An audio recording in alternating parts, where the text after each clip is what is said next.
Hi, இந்த வீடியோவில் நம்ம என்ன பார்க்க போகிறோம் பார்த்தீங்கன்னா, இப்போ ரீசெண்டாக அண்ணா யூனிவர்சிட்டியோட இஷ்யூ உங்கள் எல்லாத்துக்குமே தெரியும். அந்த விஷயத்தில் பார்த்தீங்கன்னா, நேஷனல் உமன்ஸ் கமிஷன் தேசிய மகளிர் ஆணையம் வந்து இப்போது எல்லாத்தையும் விசாரிச்சுட்டு போயிருக்காங்க. விசாரிச்சுட்டு அவங்க ரிப்போர்ட் சப்மிட் பண்ண போயிருக்காங்க சென்ட்ரல் கவர்மெண்ட்டுக்கு. அவங்க யார் யாரை விசாரிச்சாங்கன்னு பார்த்தீங்கன்னா, அவங்க அங்கே வேலை செய்கிற ஸ்டாஃப்ஸு, அங்கே வேலை செய்கிற ஒர்க்கர்ஸ் எல்லாத்தையுமே விசாரிச்சிருக்காங்க. அது மட்டும் இல்லாமல் அந்த பாதிக்கப்பட்ட பெண்ணையும் அவங்களுடைய குடும்பத்தாரையுமே விசாரிச்சிருக்காங்க. 1 மணி நேரம் பக்கம் அந்த பாதிக்கப்பட்ட பெண்ணை விசாரிச்சதை சொல்கிறாங்க. அது மட்டும் இல்லாமல் கவர்மெண்ட் சைடில் 4 பேர் விசாரிச்சிருக்காங்க. விசாரிச்சுட்டு இதோடைய ரிப்போர்ட் எல்லாத்தையுமே சென்ட்ரல் கவர்மெண்ட்டை கொடுத்துருக்காங்க. ரீசெண்டாக ஒரு 2-3 நாள் வெளியிடப்படும் சொல்லியிருக்காங்க. சுப்ரீம் கோர்ட்டோட ஆர்டரின் பேரில் விசாரிச்சிருக்காங்க. சரி, ஓகே, இப்போது இவங்க இது பண்ணிட்டாங்க. அரசியல் காலத்தில் என்ன நடக்குதுன்னு பார்த்தீங்கன்னா, இதை வச்சு நிறைய பேர் அரசியல் பண்ணிட்டு இருக்காங்க. இது அரசியல் பண்ணுவாங்கன்னு பார்த்தா இது அரசியல் பண்ணுறாங்க. இந்த அரசியலோடு சேர்த்து அவங்களுடைய அரசியலுமே சேர்த்து பண்ணிகிட்டு இருக்காங்க. அது 2-3 கட்சிங்க பண்ணிகிட்டு இருக்காங்க.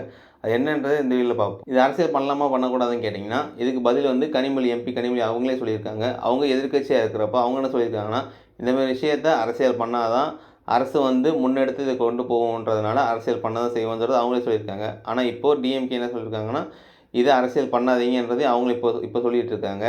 சரி, ஓகே, இது யார் ஃபஸ்ட்டு பெருசாக கையில் எடுத்துருக்காங்கன்னு பார்த்தீங்கன்னா, தமிழ்நாடு கட்சிங்க பார்த்தீங்கன்னா ஏடிஎம்கே, பிஜேபி, அப்புறம் என்டிகே, அப்புறம் டிவிகேவும் இப்போ ரீசெண்டாக கையில் எடுத்திருக்காங்க. இதில் முதல்ல பெருசாக எடுத்த 2 பேர் பார்த்தீங்கன்னா ஏடிஎம்கேவும் பிஜேபியும் தான். சரி, ஏடிஎம்கே ஃபஸ்ட்டு எடுத்து போராட்டம் பண்ண ஆரம்பித்தாங்க. போராட்டம் பண்ணிவிட்டு அவங்க என்ன சொன்னாங்கன்னா, இந்த பொண்ணுக்கு நீதி வேணும், அந்த யார் அந்த சாருன்றது எல்லாத்துக்கும் தெரியுன்றதை ஏடிஎம்கே முன்னாடி ஃபஸ்ட்டு சொல்லிட்டு இருந்தாங்க. அது ரொம்ப நல்ல விஷயந்தான். ஆனால் இது அவங்க சேர்த்து என்ன சொல்ல ஆரம்பித்தாங்கன்னா, எங்கள் ஆட்சியில் போலீஸ் எல்லாமே நல்லா வேலை செஞ்சுருந்தாங்க, சுதந்திரமாக இருந்தாங்கன்றதையும் சொன்னாங்க. இது வந்து ஃபஸ்ட்டு பேசுனது இது அண்ணா யூனிவர்சிட்டிக்கான அரசியல். ஆனால் 2வது பேசுனது அவங்களுடைய அரசியல் உள்ளே திணிக்கிறாங்க, நாங்கள் நல்லவங்கிறத சொல்கிறதுக்கு. அப்போது ஏடிஎம்கே பேரில் தான் பொள்ளாச்சி இஷ்யூவும் நடந்தது. இவ்வளோ காலகட்டத்தில் எல்லாமே ஃப்ரீயாக இருந்தாங்க, சுதந்திரமாக இருந்தாங்க சொல்லி அவரோட அரசியல் உள்ளே திணிக்கிறாங்க. அடுத்தது பார்த்திங்கன்னா பிஜேபி வந்து அண்ணாமலை சார் என்ன சொல்கிறாருன்னா, அவர் ஃபஸ்ட்டு எடுத்தோடனே இங்கே இஷ்யூவை பெருசாக எடுத்தார். இதில் அரசியல் ஆக்கிறதுக்கு பெரிய பங்கு அவருக்கு இருக்குது. அவரும் சாட்டையெல்லாம் அடிச்சுக்கிட்டார். சரி, அடுத்தது இந்த கான்வர்சேஷன் அவர் என்ன சொன்னார்னா, அவரோட அரசியல் உள்ளே கொண்டு வந்தார். வடக்கு தெற்குன்னு ஏன் இழுக்கிறீங்க, வடக்கு தெற்குன்னு சொல்லி மறுபடியும் அதே சொல்லிட்டு இருக்காதீங்கன்றதையும் அவருடைய அரசியலை உள்ளே கொண்டு வந்தார். வடக்கு தெற்குன்னு ஏன் சொல்கிறோன்னா, தமிழ்நாடு சென்ட்ரல் கவர்மெண்ட்டுக்கு ரூபா கொடுத்தா 29 பைசா தான் தமிழ்நாட்டுக்கு திருப்பி வருது. அதனால தான் வடக்கு தெற்குன்னு பேசிகிட்டு இருக்கோம். இவர் அண்ணா யூனிவர்சிட்டியோட இஷ்யூவில் அவரோட அரசியல் சேர்த்து உள்ளே கொண்டு வந்துட்டார்.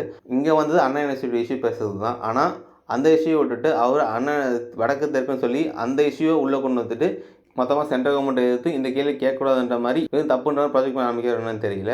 ஸோ இங்கே பேசுகிறது அண்ணா யூனிவர்சிட்டி இஷ்யூ யார் குற்றவாளியும் கண்டுபிடிக்கிறதுக்காக தான், யார் அந்த சாரும் கண்டுபிடிக்கிறதுக்காக தான். ஆனால் இதில் இவங்க 2 பேருமே பெரிய அளவில் அவங்களோட அரசியல் எங்கள் காலகட்டத்தில் போலீஸ்லாம் ஃப்ரீயாக வேலை செஞ்சாங்கன்றதும், இந்த பக்கம் சாட்டையில் அடிச்சுக்கிட்டு வடக்கு தெற்குன்னு பேசாதீங்கன்றதும் அவங்களோட அரசியல் உள்ளே கொண்டு வந்துட்டாங்க. ஸோ எல்லாத்துக்கும் கொடுக்குற அண்ணாமலை சார்னா, அப்போது நார்த் இந்தியாவில் ரெஸ்லிங் சாம்பியனுக்கு ஆப்போசிட்டாக ஒரு பெரிய அளவில் போராட்டம் நடந்ததில்ல, அப்போது அது சார்பாகவும் குரல் கொடுக்கலாம்ல. இதில் மீதிக்கு 2 பேர் யாருன்னு பார்த்தீங்கன்னா, ஒன்று என்டிகே, இன்னொன்று டிவிகே. இப்போது அது கொஞ்ச நாள் கழிச்சு தான் இப்போ ஒரு அறிக்கையை வெளியிட்டாங்க, கைப்பட எழுதின அறிக்கையை.